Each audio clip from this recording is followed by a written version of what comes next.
Bonjour, je me nomme Hassan Abdelaziz, 13e promotion marketing et stratégie CESAG. Alors, à la demande d'une collègue qui n'est pas actuellement à Dakar, je m'en vais vous expliquer un peu comment fonctionne le site de la bibliothèque du CESAG. Alors, comme vous le savez, beaucoup d'étudiants quittent Dakar pour retourner chez eux sans parvenir à déposer leur mémoire. Alors, au pays, ils auront besoin de travailler certainement sur leur thème de recherche. Et pour ce faire, ils auront également besoin d'avoir accès à la bibliothèque du CESAG, mais cette fois-ci, accès à la bibliothèque numérique du CESAG. Alors c'est pour ça que je me suis dit que alors pourquoi aider seulement une seule personne. Je vais faire ce tutoriel pour tous les étudiants, que ce soit les étudiants du CESAG ou les autres étudiants, parce que la bibliothèque du CESAG c'est pour tous les étudiants, c'est tous les étudiants qui sont dans le besoin. Alors voilà, voici un peu un plan que j'ai eu à établir. Donc ce qu'il faut faire avant de quitter Dakar. Alors, pour l'instant, ce qu'il faut faire avant de quitter Dakar, ce qu'il faut savoir, c'est que il ne faut pas quitter Dakar sans s'inscrire sur ScholarVox. Vous êtes étudiant, dès que vous êtes étudiant à Dakar, vous avez le droit de vous inscrire à ScholarVox. Donc vous êtes éligible. Vous voyez? Donc il faut s'inscrire à ScholarVox. Ici, là, vous mettez un livre management. Vous avez droit à tous les livres aussi ici. Donc il faut quand même s'inscrire et c'est gratuit. Tant que tu es étudiant du CESAG, tu as droit à faire des recherches sur ScholarVox. Tu as droit à la bibliothèque ScholarVox. Tu peux lire tous les bouquins dont tu auras besoin sur ScholarVox. C'est vraiment un outil essentiel pour les recherches et autres. C'est formidable aussi. Donc ScholarVox est bien. Et il faut s'inscrire, il faut aller se renseigner à la bibliothèque du CESAG que vous voulez avoir un compte ScholarVox. Comme ça, où que vous soyez dans le monde, vous pouvez consulter d'abord le site de ScholarVox. Comme ça, vous aurez droit aux bouquins, à des ouvrages qui cadrent un peu mieux avec votre thème. Donc, ça c'était notre premier cas. C'est notre premier cas. C'est ce qu'il faut faire avant de quitter Dakar. C'est d'abord se renseigner à la bibliothèque du CESAG pour avoir accès à ScholarVox. Donc je note ici que c'est ScholarVox. ScholarVox. C'est une bibliothèque en ligne. C'est formidable. Maintenant, notre deuxième point, c'est pourquoi la bibliothèque du CESAG. Alors, la bibliothèque du CESAG, parce que une fois que vous quittez Dakar, vous aurez besoin d'ouvrages, même pas d'ouvrages, mais des mémoires, le mémoire des anciens étudiants qui ont déjà eu à faire le CESAG. Et il y a des gens qui ont déjà eu à travailler sur des thèmes qui cadrent un peu mieux avec votre thème. Donc c'est pour ça même que il y a une bibliothèque en ligne, parce que si vous pouvez voir ce que vos alumni, vos grands frères ont fait, vous pouvez vous inspirer un peu de leur travail pour améliorer votre travail. Donc c'est ça, c'est là même le concept, je dirais, le noyau central de la recherche documentaire. Donc c'est pourquoi je dis la bibliothèque du CESAG. Maintenant, notre travail ici, nous allons directement, ce qui nous mène directement à notre troisième point, que j'ai appelé comment fonctionne la bibliothèque. Alors, comment fonctionne la bibliothèque du CESAG? C'est très simple. vous allez sur Google, vous allez taper bibliothèque CESAC. C'est tout simple, bibliothèque CESAC. Et vous aurez accès à l'interface de la bibliothèque en ligne du CESAC. Alors, voilà, vous aurez accès à la bibliothèque en ligne de l'interface. Bibliothèque CESAC.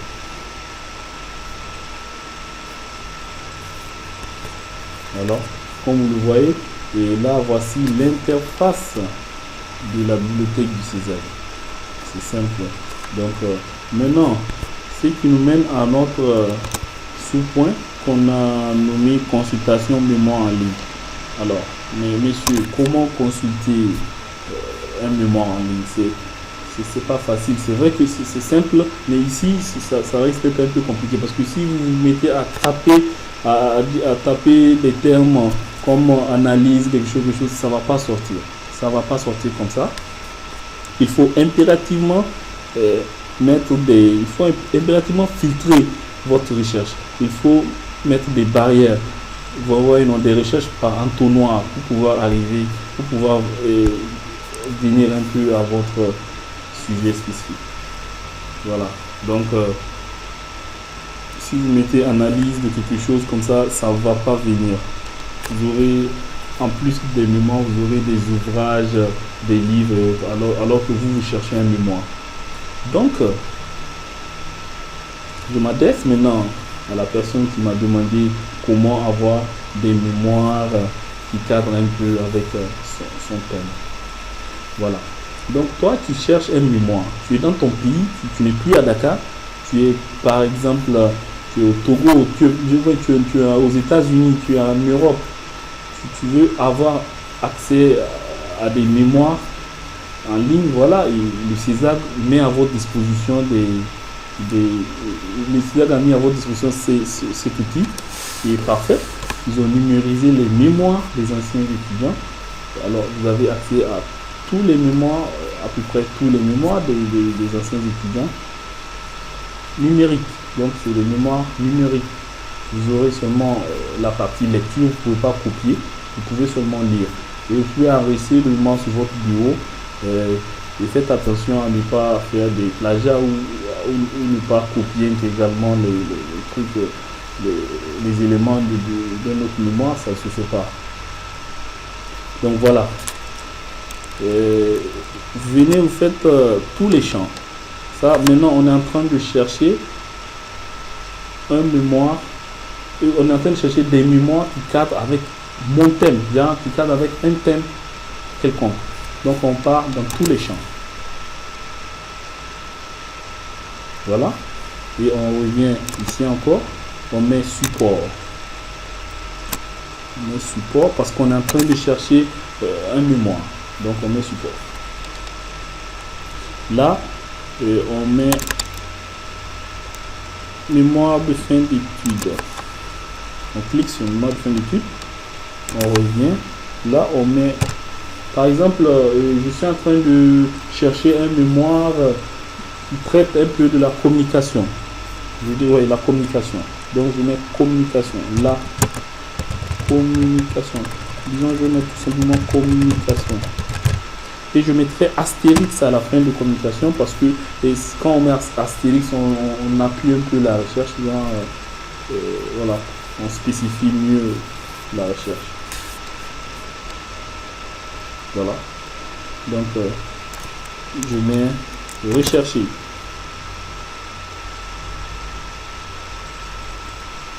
Donc, nous avons 52 résultats. 52 résultats. Donc, ce qui veut dire qu'il y a à peu près, je dirais, 52 étudiants qui ont eu à travailler sur un thème, sur un thème de recherche ou un mémoire professionnel dans lequel il y a la communication. Donc, qui traite un peu de la communication. Voilà. Vous pouvez voir vous-même. Jusqu'à 6 pages. Alors, On revient là, moi on peut revenir ici, la communication, et là vous allez regarder vous-même. C'est comme si vous êtes au CESAC, vous êtes en train de consulter les machines du CESAC. Alors c'est le même paramètre. La communication comme source, la communication et gestion des conflits. Communication efficace. La communication conflit d'entreprise. Alors moi je vais choisir quelque chose comme la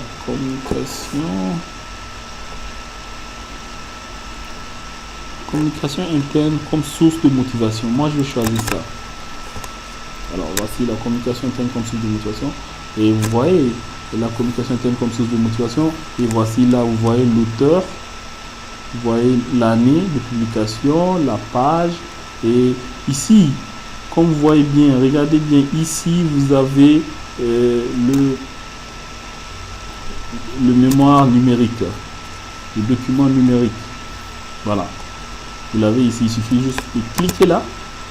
Et c'est fait. Votre mémoire va s'afficher. Voilà. Vous allez regarder le mémoire. Vous consultez votre mémoire très bien. Vous consultez le mémoire. Après, si vous voulez, si vous n'avez pas fini, pour ne pas perdre le fichier, quelque chose, vous l'enregistrez. Vous voyez, vous allez enregistrer le fichier. Vous l'enregistrez sur votre bureau si vous voulez. Moi, je sais pas. Donc là, je m'arrête là. Vous allez enregistrer votre fichier. Et nous allons revenir à notre recherche. Nous allons revenir à notre plan finalement. Voilà. Donc nous avons vu comment consulter les mémoires en ligne. Alors nous allons voir comment consulter les mémoires en ligne avec spécification. Donc si vous voulez, vous pouvez consulter les mémoires en ligne, mais tout en spécifiant, tout en mettant plusieurs pour affiner votre résultat, votre recherche. Vous voulez affiner votre recherche. Vous pouvez mettre plusieurs spécifications pour affiner votre recherche. Alors, nous allons revenir à notre recherche. Voilà. Le moteur de recherche est là. Alors, nous nous sommes arrêtés là. Communication, tous les éléments qu'on a mis. Alors, nous sommes revenus à notre point de départ. Si vous voyez bien, nous avons recherché un thème. Nous allons rechercher des mémoires dans lesquelles il y a au moins le thème communication, dans lequel le thème contient au moins communication. Et nous avons eu 52 résultats. Maintenant, nous allons aller chercher des mémoires dans lesquelles il y a au moins le thème communication dans les thèmes et aussi des mémoires qui ont été encadrées. Nous allons venir cliquer sur l'encadreur, encadré par un professeur en particulier. Pourquoi ne pas choisir votre professeur, le professeur qui vous a le plus inspiré en classe, quelque chose comme ça quoi. Donc nous avons mis et encadreur contient au moins un. Nous allons le laisser par défaut comme ça, contient au moins un des éléments. Voilà, nous allons mettre ici, alors nous allons voir quel professeur nous allons choisir. Alors on va choisir monsieur Fall. Pourquoi ne pas choisir monsieur Fall? Nous allons mettre rechercher. Alors comme vous pouvez le voir, nous avons eu 5 résultats. Donc il y a au moins 5 étudiants qui ont été encadrés par un professeur qui s'appelle plus ou moins ambifal, parce qu'il peut avoir qui s'appelle plus ou moins Fall, parce qu'il peut avoir plusieurs professeurs qui s'appellent Fall.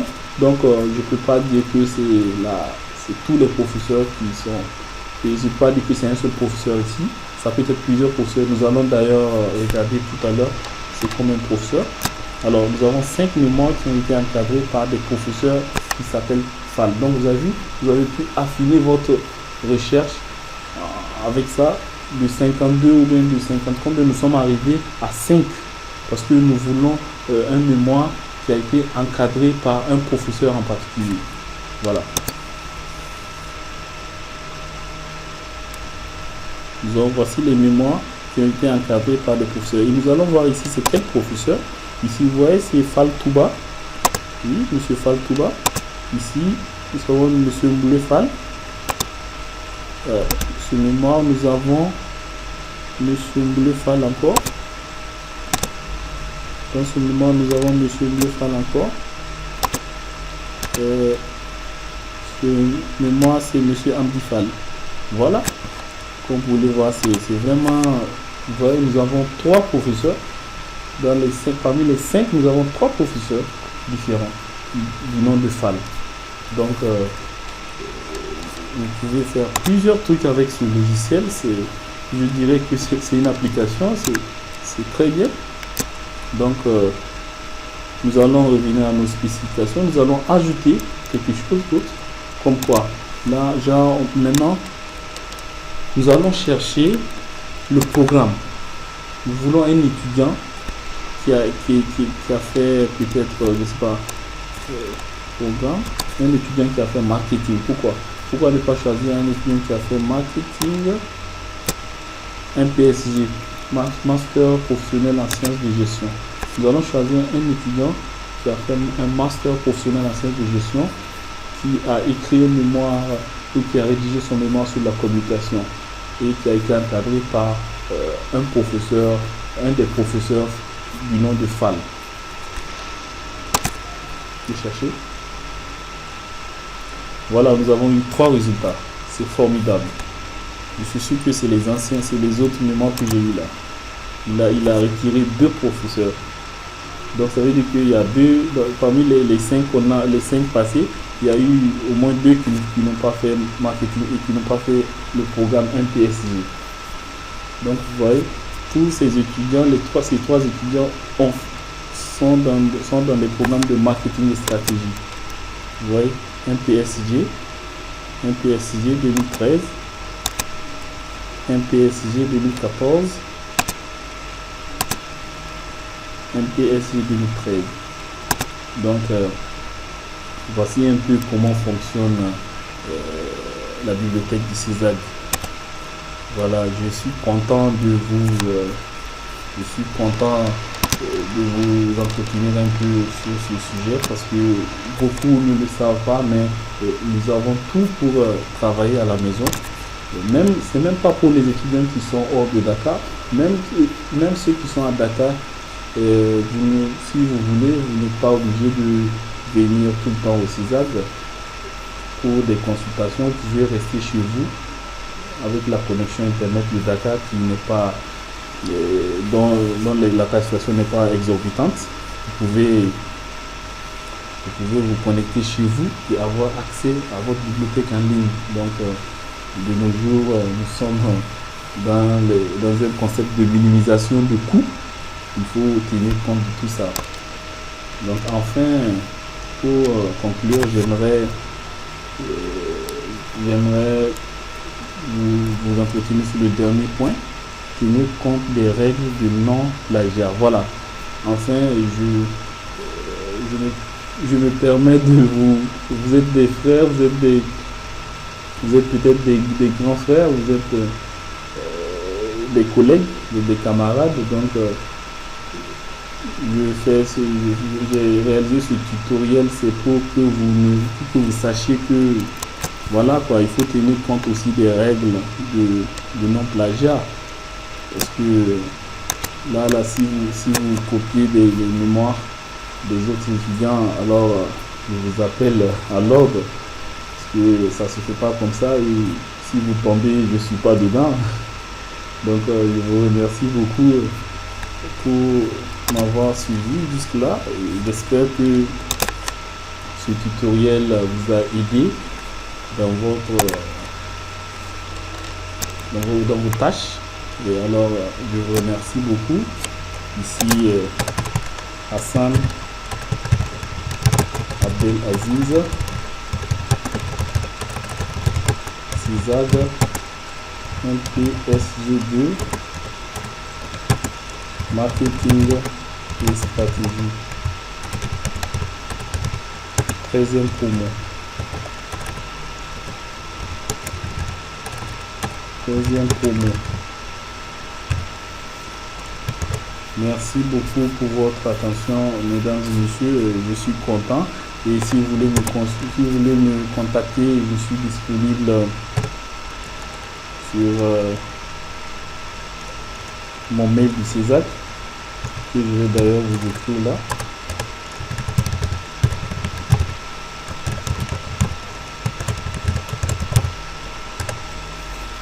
abdelhassan@cesac.edu.sn. Alors merci beaucoup, monsieur. Bonne journée.